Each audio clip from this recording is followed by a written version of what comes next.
Oi, pessoal, bom dia, todos bem? Meu nome é Sandro Costa e agora nós vamos fazer o exemplo 3 de derivada de uma função composta. Então, vamos começar, como sempre, lendo o problema.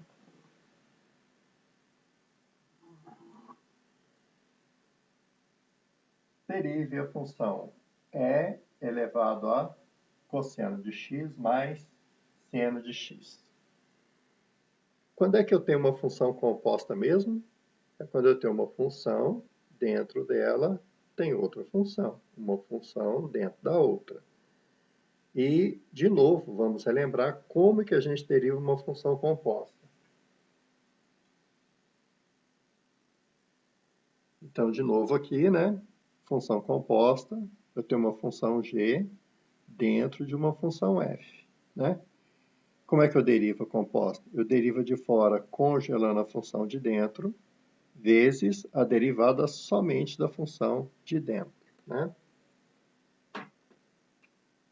Uma coisa que eu fiz já em exemplos anteriores que eu esqueci de reforçar é o seguinte: se a função de dentro tiver uma adição ou subtração, quando você vai multiplicar pela derivada de dentro, a derivada de dentro tem que estar obrigatoriamente entre parênteses, tá? Não se esqueçam de colocar esse parênteses.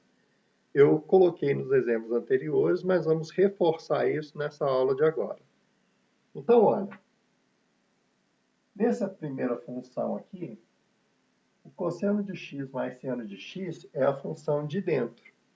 E a função de fora é a exponencial. Então, vamos lembrar. Derivar de fora sem mexer na de dentro. É tratar de dentro como se ela fosse um x gigante. Então, imagina que esse seno x mais cosseno. O cosseno de x mais seno de x é um x gigante. Qual que é a derivada de e elevado a x? Ué, a derivada de e elevado a x é o próprio e elevado a x. Só que o x é esse x gigante. Então, aqui vai ficar e elevado a x. Só que o x é esse cosseno de x mais seno de x aqui. Ó.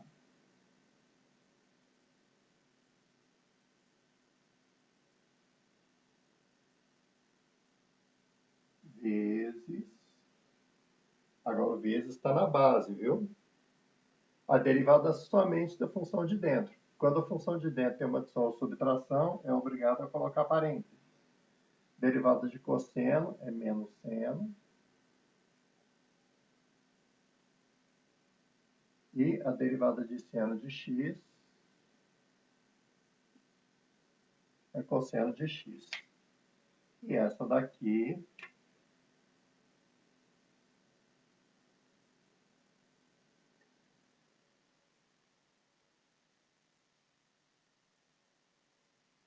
é a derivada da minha primeira função. De novo, né? O x menos raiz de x, nesse segundo exemplo, ele é a função de dentro. A função de fora é a exponencial. Então, imagina que esse x menos raiz de x é um x grandão, é um x gigante. Qual que é a derivada de e elevado a x gigante? E elevado a x gigante, tá certo? Então, aqui vai ficar e elevado a x menos a raiz de x vezes a derivada somente da função de dentro. A derivada de x é 1 e a derivada da raiz de x é 1 sobre 2 raiz de x. E com isso, a gente termina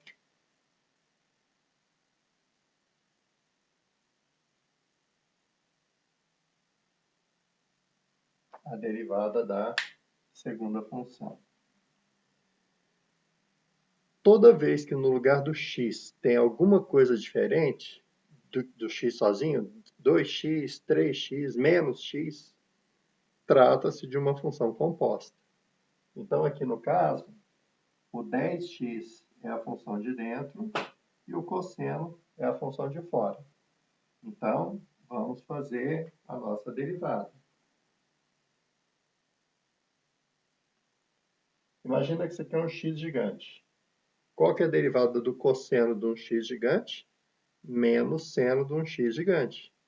Então, aqui vai ficar menos seno de 10x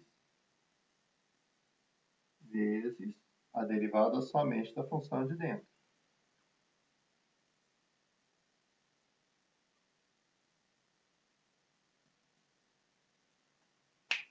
Gente, toma cuidado aqui nesse caso, porque alguns alunos podem errar a questão multiplicando esse 10 por esse 10 aqui, colocando seno de 100x. Não, o 10 multiplica toda a função. Então, nesse caso particular, eu vou dar uma arrumada na derivada. Então, aqui, olha, daqui para cá, eu só estou arrumando a função, eu não estou derivando novamente, só arrumando. Então, esse 10, eu vou colocar ele aqui na frente da função.